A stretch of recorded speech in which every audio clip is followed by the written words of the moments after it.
에스겔서 23장의 내용은 1절부터 10절까지는 오홀라의 죄가 나옵니다. 11절부터 21절은 오홀리바의 죄가 나옵니다. 22절부터 49절은 두 자매를 하나님이 심판하시는 내용이 거기 나오는 것을 볼 수가 있습니다. 그렇다면 이 북왕국 오홀라 사마리아는 왜 심판을 받은 것일까 이거예요. 애굽의 우상들을 또 아수르의 우상들을 수입했습니다. 왕의 눈으로 보고 마음에 드는 우상을 다 이스라엘로 가져온 것입니다.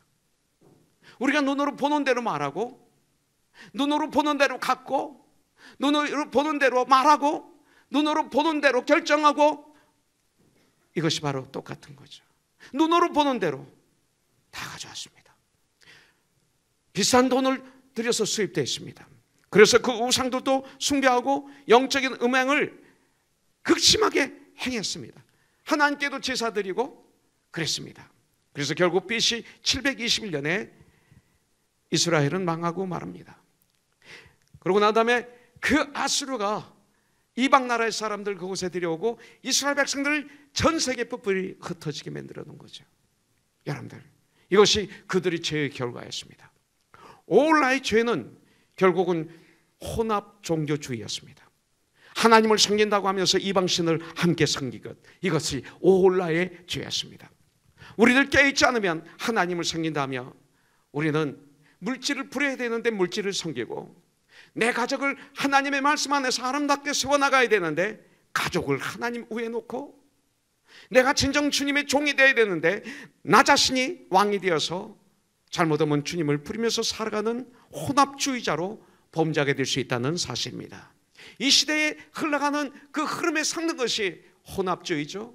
너희는 이 세대를 본받지 말고 마음을 새롭게 하라고 말씀하고 있는데, 우리는 이 세대 안에 뛰어들어가서 그들과 함께 그런 짓을 하는 것이 혼합주의죠.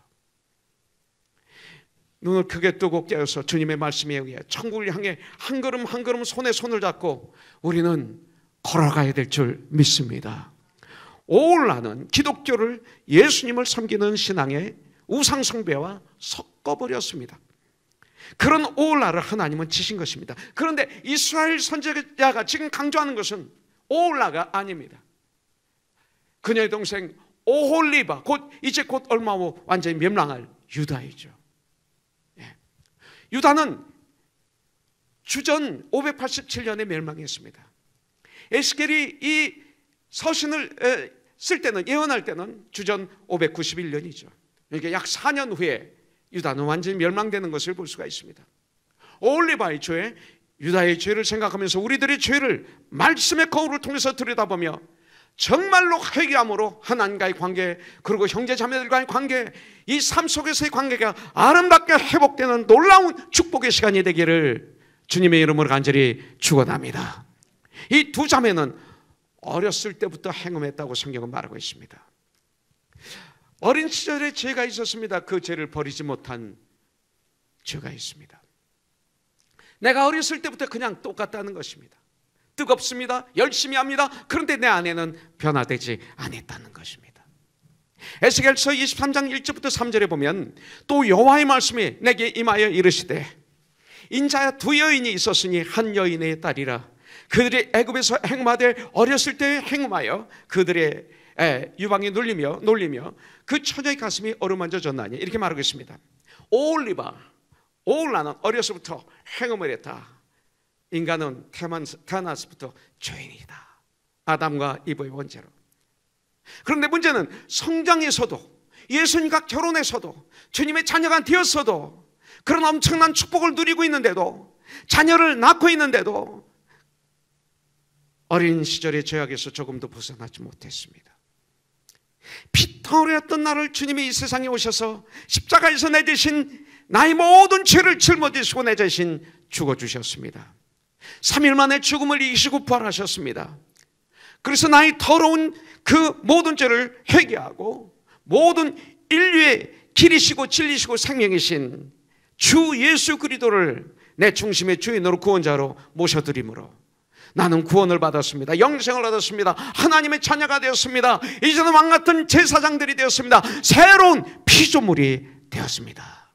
그런데 문제는 어렸을 적 믿기 전에 죄악 덩어리로 그런 상태로 지내고 있는 나의 모습입니다. 내 속입니다. 잠언서 22장 6절에 보면 마땅히 행할 길을 아이에게 자녀들에게 가르치라. 그리하면 늙어도 그것을 떠나지 아니하리라. 아이들에게는 마땅히 행할 길, 하나님 말씀을 가르쳐야 되죠. 어른들이 되면 이렇게 어려워요. 어른들이 변화되는 게 너무 힘들어요. 목회를 해보니까 성경이 맞아요. 100% 맞아요. 어른들 변화되는 것 기적과 표적이에요. 어른들이 되면 자꾸 돌아서면 잊어버려. 무슨 전화를 하려고 사무실에 전화했다가 옆에서 제 아내가 졸업하면 그럼 얘기하고 다시 하려고 그러면 생각이 안 나. 그럼 저는 그러죠. 별로 필요 없는 얘기인 것 같아. 하나님이 잊혀지게 해 주셨어. 그건 아니지. 그건 아니에요. 적어서 얘기해야 되겠죠. 잘못되면 하나님을 은근히 이용하는 나의 모습을 발견하게 돼요. 신앙의 태도도 어렸을 때 습관이 되도록 해야 돼요. 어렸을 땐 뼈가 연하고 살이 연하고 아주 좋아요. 쑥쑥 들어가요.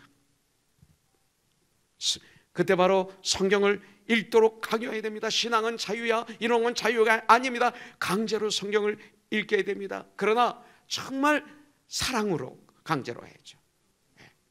그리고 너무 디나이하면 기도하면서 눈물을 흘리면서 손을 잡고 무릎을 꿇으면서 하소연해야죠. 하는 게 아니라 그렇게 해야죠. 기도 생활 같이 손잡고 기도해야 돼. 틈만 나면 기도해야 돼. 우리는 기도 안 하게 돼 있어요. 틈만 나면 기도해야 돼. 주일이면 어떤 일이 있더라도 데리고 가서 예배를 드려야 돼요. 11주 생활 정확하게 체질화되면 나중에 쓸데없는 짐을 하지 않아요. 어려서부터 신앙생활을 바르게 배우게 되면 성장하여서 귀하게 쓰임받는 하나님의 사람이 되는 거예요. 만일 그렇게 한다면 분명히 그는 쓰러졌다고도 일어날 것입니다. 세상 길로 나갔다가도 하나님의 시간에 하나님의 장소에서 다시 돌아올 것입니다. 방황하다가도 하나님의 시간에 하나님의 장소에 다시 돌아오게 되어 있다고 난 분명히 믿습니다. 자, 2절에 11절에 보니까 그 오홀리바가 이것을 보고도 그의 형보다 음욕을 더하며 그의 형의 간음함보다 더 간음이 더 심함으로 그의 형보다 더 부패해졌느니라 했어요. 여러분들, 오홀리바는 죄 가운데 거했던 언니, 오홀라의 마지막을 생생하게 보았던 여인이었습니다. 그걸 보고서도 언니 오홀라보다 더 무서운 죄에 빠졌다는 것을 우리에게 알려주고 있습니다. 오홀리바는 오홀라 언니를 통해 확실히 본 주님이 주시는 교훈을, 말씀을 경홀히 여겼던 것입니다. 남편이 있는 언니 오홀라가 아수르 사람과 간음하다가 오히려 아수르 사람에게, 믿었던 사람에게 망하게 된 것이죠. 그런 사실을 눈으로 확실히 본 동생 오홀리바가 그들과 똑같은 간음을 합니다. 유다는 어려서는 애국과 연애했고, 그 다음에 아수르 시대가 지나고 바벨론 시대가 오자 또 바벨론과 행매했던 것을 볼 수가 있습니다. 14절에 보니까 그가 음행을 더하였으면 붉은색으로 벽에 그린 하나 사람의 형상, 곧 갈대 사람의 형상을 보았음이라 그랬습니다. 오홀리바가 벽에 붉은색으로 그려놓은 음화를 보았습니다.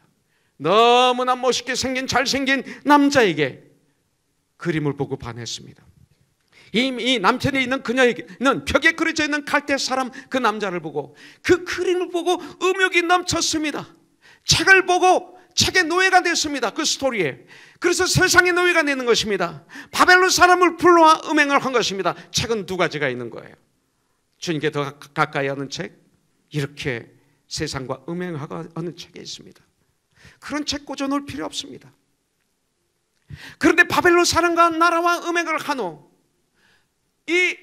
여러분들, 이 여인은 바벨론 사람이 싫어진 거예요. 갑자기 그 남자가 싫어진 거예요. 그래서 어렸을 적 연애하던 애굽 사람을 다시 찾아갑니다. 부릅니다. 그런데 바벨론이 분노하여 결국 느부갓네살 왕이 쳐들어와서 주전 587년에 남왕국 유다 예루살렘 오홀리바를 멸망시킵니다. 오홀리바는 언니 오홀라를 보면서 회개하고 주님께 돌아오지 않았을 뿐 아니라 오히려 언니 오홀라보다 더 악했고 우상을 더 극심하게 섬겼던 것입니다. 2000년 전에 하나님은 우리에게 아름다운 신약을 우리에게 주셨습니다.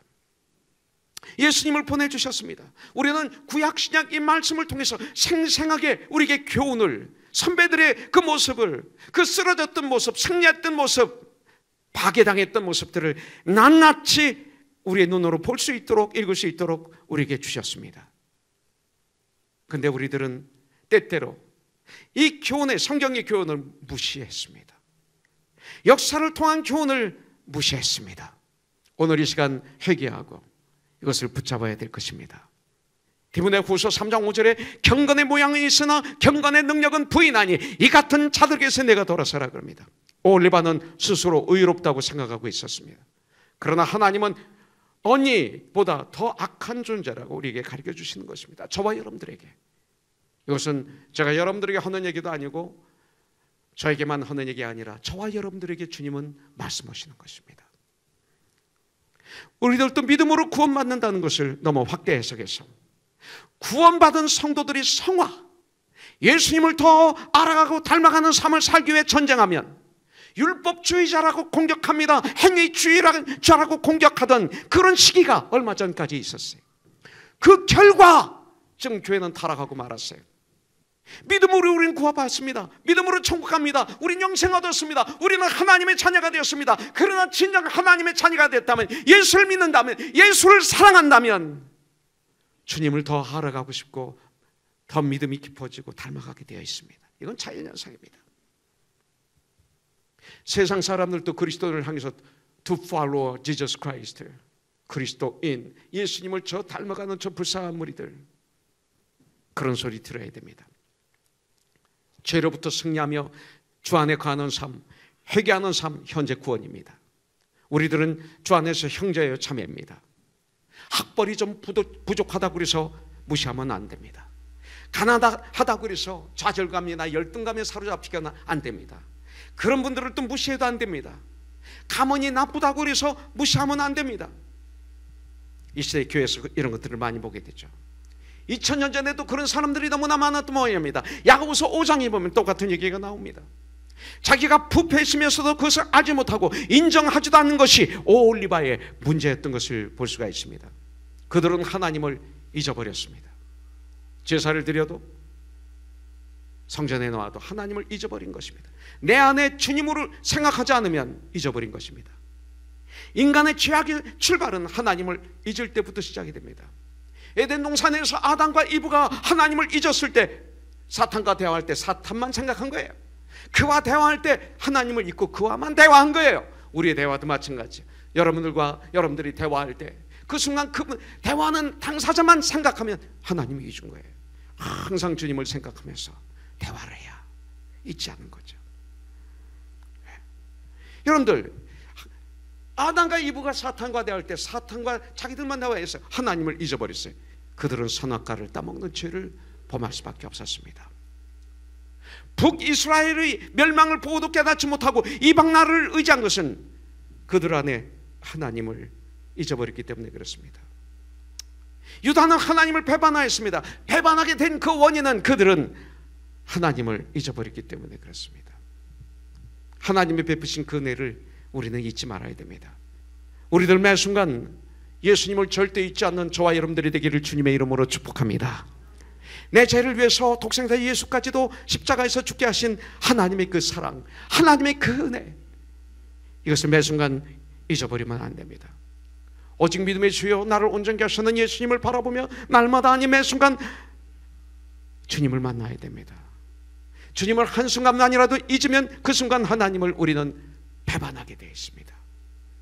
오홀리바는 한때 바빌론의 모습을 보고 음욕이 가득하여 음행을 했었던, 그러나 음행을 싫어져 다시 애굽으로 돌아섰었던 오홀리바가 예루살렘이 바빌론의 침공을 받아 멸망당할 위기에 처했습니다. 그러나 사랑의 하나님의 백성들을 심판하시는 이유가 있습니다. 이것이 중요합니다. 하나님은 당신의 백성을 심판하시는 이유가 있습니다. 저와 여러분들이 고난을 주시고 환난을 주시고 어려움을 주실 때 여러 가지 이유가 그 안에 있습니다. 27절에 보면 이와 같이 내가 네 음란과 애굽 땅에서부터 행함하였던 것을 그치게 하여 너로 그들을 향하여 눈을 들지는 못하게 하며 다시는 애굽을 기억하지 못하게 하리라. 축복이었습니다. 그 고난은, 그 심판은 믿는 하나님의 자녀들에게는 축복이었습니다. 할렐루야. 지금 여러분들에게 있는 그 엄청난 심판과 그 문제와 그 고난과 환난이 저와 여러분들이 진정 예수를 믿는다면 축복이 될 수 있습니다. 여러분들, 하나님이 징계하시고 심판하시는 목적이 바로 여기서 어떻게 해요? 우리를 행음에서 그치게 하기 위해서, 우리를 죄악 덩어리 속에서 건져내시기 위해서, 우리들을 회개케 하시어 회복시키기 위해서. 왜 그러실까요? 히브리서 12장 6절 보니까 주께서 그 사랑하시는 자를 징계하시고 심판하시고 그가 받아들이시는 아들마다 책짓질 하심이라 하였으니 징계는 다 받는 것이거늘 너에게 없으면 8절 사생자여 친아들이 아니니라. 사랑하시기 때문에 하는 거였어요. 사랑하시기 때문에. 12절 히브리서 12장 10절 그들은 잠시 자기의 뜻대로 우리를 징계하였거니와 오직 하나님은 우리의 유익을 위하여 그의 거룩하심에 참여하게 하시느니라. 우리의 유익을 위해서 심판 징계하세요. 하나님의 징계는 우리에게 유익이 돼요. 할렐루야.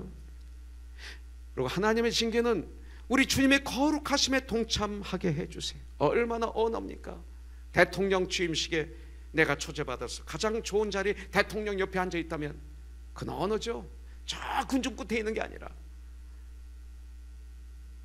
주님의 거룩하심에 동참하게 하기 위해서.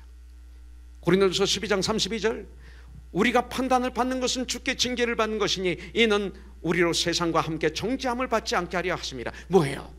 마지막 심판 때 주님이 재림하실 때 멸망받지 않도록 하게 하시기 위해서, 공중에 들림받게 하기 위해서. 그렇게 악한 것들이 내 생각과 마음에 둥지를 들지 않도록 하기 위해서 우리는 날마다 깨어서 기도하며 주님의 말씀으로 낮과 밤으로 묵상하며 오직 예수님을 생각하며 살아가기를 주님의 이름으로 축복합니다. 매 순간 나의 주님이라면 어떻게 하셨을까? 매 순간 성경은 뭐라고 말씀하고 계시는가를 가지고 분별하고 생각하고 결정하고 말하고 관계를 형성해 나가면 그분들은 복음의 사람이고 로마서 16장에 기록되는 아름다운 천국의 일꾼들로 그 전쟁에서 승리한 정말 엄청난 승리를 한 하나님의 도우심으로 은혜로 거기에 우리의 이름도 기록이 되는 거예요. 유일한 비결, 성경은 뭐라고 말씀하시는가? 유일한 비결, 주님이라면 어떻게 하셨을까? 집을 지을 때 설계도가 있는 것처럼 우리의 삶에는 성경이 있습니다. 이 성경은 인생의 설계도입니다. 설계도대로 지으면 나의 집을, 나의 믿음의 집을, 코너스톤을 건강합니다. 튼튼합니다. 반석 위에 지은 내 인생이 될 것입니다. 새들이 저 공중 위로 내 머리 위로 날아다니는 것은 나의 책임이 아닙니다. 내 위로 날아다니는 것은 내가 어떻게 할 수 없습니다. 그러나 새가 이 머리에 내려서 내 머리에 둥지를 트는 것은 내 책임입니다. 오늘 말씀을 통해 우리는 주님 앞에 돌아야 됩니다. 그래서 회개할 것 회개하고 결단할 것 결단하고, 그래서 하나님과의 관계가 회복이 되고 나와의 관계가 회복이 되고 성도와의 관계가 회복이 돼야 그 다음에 다시 천국이 이루어지고 평강이 이루어집니다. 커넥션이 바로 그겁니다. 리커넥. 이것이 돼야 됩니다. 오직 예수 생각이 얼마나 중요한지 모릅니다.